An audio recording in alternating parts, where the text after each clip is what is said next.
Hi, I'm MarBeth Dunn, and welcome to our conversation about peace. This is part of the Summer of Global Peace, and you can register for our World Peace Experiment at worldpeaceexperiment.com. I'm so thrilled today to have a very special lady joining us. Her name is Kenya Aissa from Berkeley, California. She is been working for 30 years with children and families. She's won awards for teaching and for writing, and she was the recipient of the 2014 San Francisco Fashion Award for Best Makeup Artist. Wow, that's quite diverse. And after earning a bachelor's degree in psychology, a master's degree in counseling psychology, she became a social worker and a professional freelance makeup artist. Well, I know you probably don't make a lot of money as a social worker, and makeup is fun. And in 2016, she became a registered yoga teacher. And then in 1999, she created a spirituality group for her caseload, all teenage girls who had been diagnosed with post-traumatic stress disorder. This group led to the creation of a spirituality curriculum that eventually turned into her book, Sacred Girl, Spiritual Life Skills for Conscious Young Women. Kenya facilitates workshops and teaches yoga throughout the Bay Area. Kenya, I am so thrilled to have you here. Welcome to Conversations About Peace.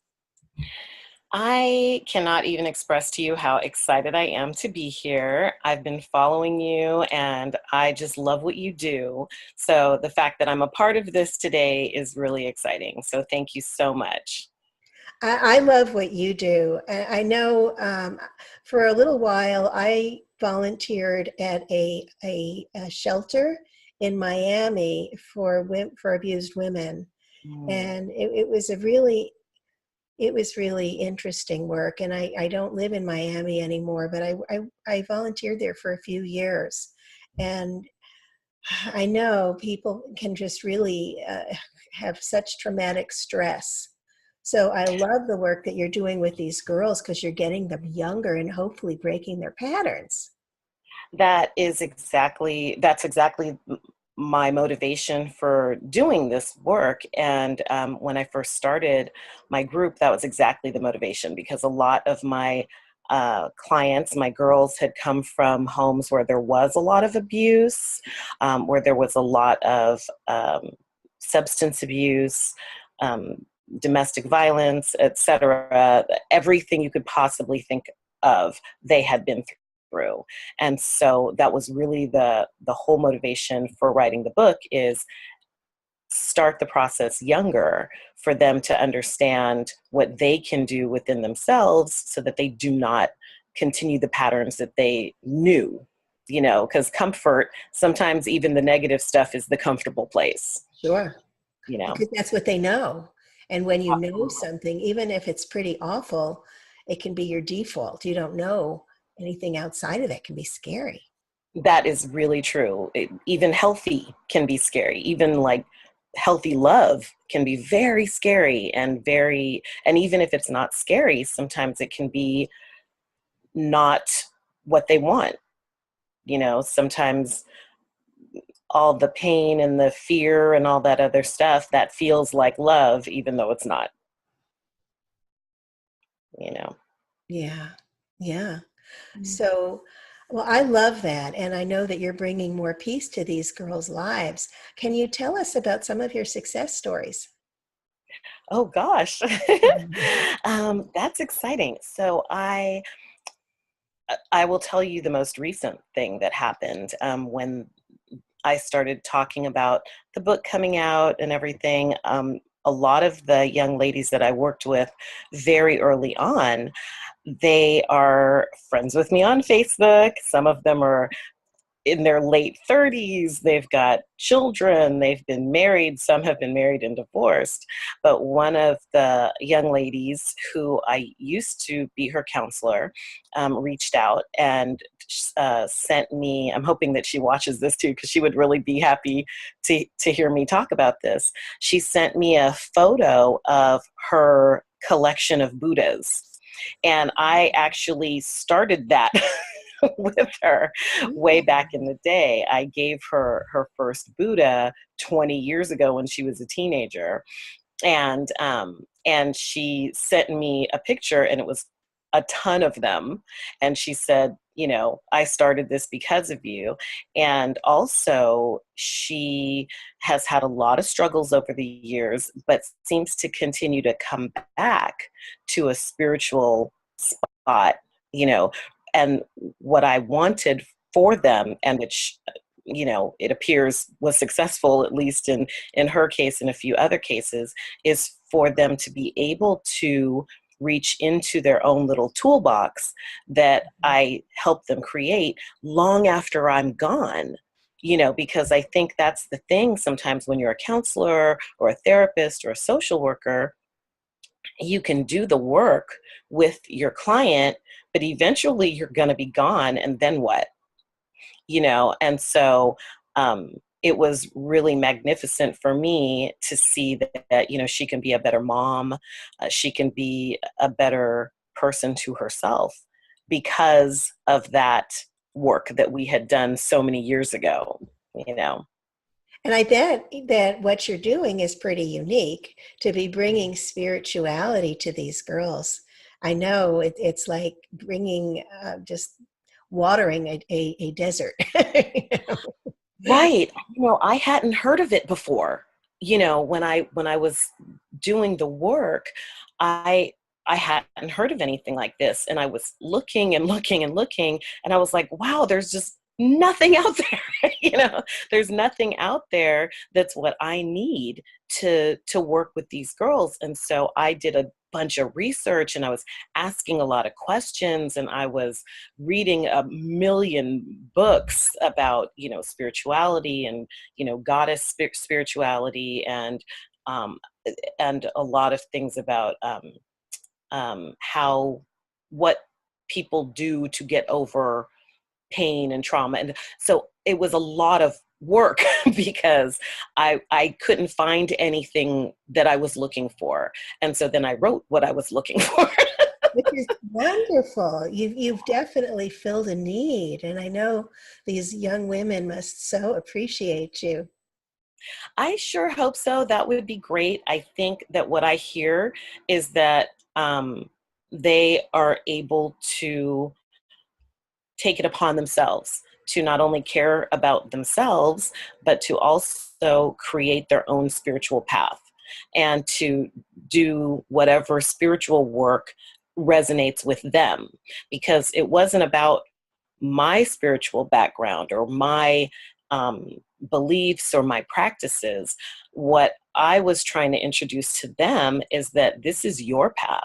You know, your practice, you know, and your practice, your spiritual practices, your spiritual beliefs can save your life, you know.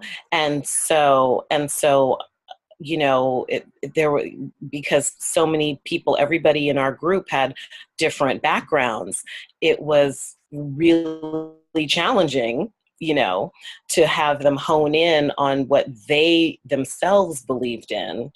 And so I feel like it was really successful because now here we are 20 years later, and I'm hearing a lot of positive things. You Which know, is so one of the beautiful. girls was at my book release party, and that was nice. So, Oh, that's beautiful. Yeah, yeah. and tell me, what's your backstory? Do you come from a background, you know, of abuse? Is that what created? I don't. No, I That's had it. I was very lucky. I have a wonderful mother and a wonderful father. They were divorced, but they co-parented really well. And so, yeah, I didn't experience any of that myself. So really, at the facility that I worked at the time, some of my coworkers had those types of experiences, had come from really challenging homes, had come from substance abuse, and that's why they were there. And some of them had even received treatment at that facility because it's been around for many decades. And so they knew a lot of what I needed to know. So I was really grateful to them for helping to fill in those holes, because I had not had that experience. Yeah, You know? well, that's a beautiful thing that Yeah. you've created this. So let's talk a little bit about how these young women can come together to create more peace in the world. So that is my biggest dream.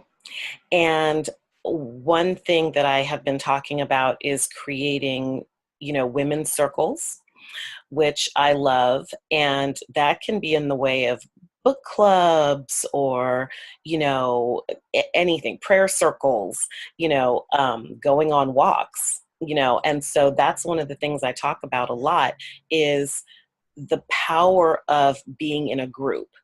Hmm. And I even have a section in my book about that, groups and rituals. And I think that if you are together and even meditating together or doing yoga together or having real world discussions about what you can do to bring world peace, because each of us is powerful by ourselves. However, if we're of a like minded group and we're with like minded people, that just grows our power exponentially. We Yeah. become like a, a huge, powerful force. And so, because I work with such young people, you know how young girls can be. They can hate on each other and they can be really competitive and stuff like that. And that isn't helpful. No, not at all. It's not helpful to their own spiritual growth. It's not helpful even on a global scale, because what we see in the media and even on, I mean, I hate to call out certain shows, but things like the Real Housewives and all this other stuff, Yeah. where people are yelling and screaming, women are yelling and screaming at each other, calling each other names, stealing each other's, partner. I mean, it's that is what they see so much of. And there's got to be a way to combat that negativity so that they can grow into women who have real strength and don't find their strength in, you know, um, all about money or all about, plastic surgery or all that stuff, because Yeah. that's all not real. No, it's not real. So basically what you're doing, and do you meet with these girls on a regular basis? Are there workshops? How does this manifest? Right. And so lately, because I've been focused on the book launch, which was on Friday, it's been a few months since I've actually done anything, but for me, it's workshops. I love workshops. I love, even 1 day workshops, or I love the kind of 3 day workshop type thing. But even if it's just a couple of hours, speaking engagements, some of the young ladies I've worked with in my career with my last job where I was at for 17 years, I still work with some of them also. And there are groups created by my old job, so there are many ways. And I'm available for all of that. What I want to do now is start talking at middle schools. Oh, So beautiful. that's really where I'm at right now. And I was just discussing that with somebody at my launch, and also uh, juvenile hall. I want to I want to talk to girls there too. Sure, because so often they don't recognize that they have a choice, that there are other paths that they can take, that they don't have to follow the same path of destruction that their parents did. Absolutely. And that is very challenging. It seems simple and it seems to make perfect sense. And even when a girl doesn't particularly like her mother or knows that her mother went strayed in a certain way that was unhealthy or went down an unhealthy path or unhealthy relationships, they still will sometimes follow in their footsteps, even though they hate it, and so it's very challenging to break those patterns, but it is possible, and the work can be done. And that's what I'm hoping, is that people who are working with this population, young girls and even young adults, will buy the book and utilize some of what's in there, so that the knowledge will get out there, because I did do a ton of research on stuff, and condensed it into this book so that it wouldn't be so hard. Yeah. Well, you said that, it seems like it would be so simple, but simple is not always easy, you know. Hmm. And then often it's a step forward and 2 or 3 steps backwards. So I Very just often. really admire the work that you're doing, because I know that it can be really tough and discouraging.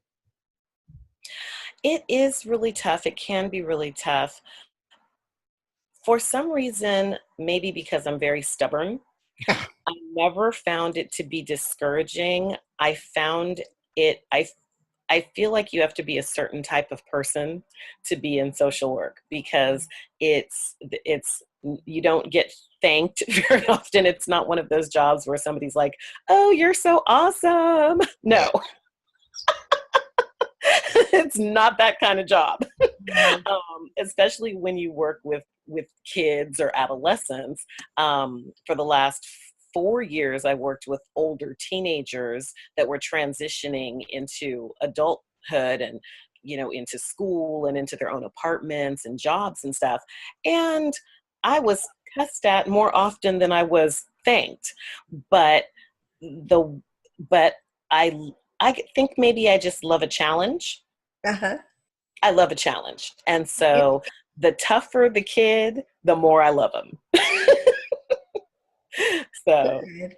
And so, how do you show them about peace? How do you show them that once they can tap into their inner being, they can start to change that outer world? How do you do that?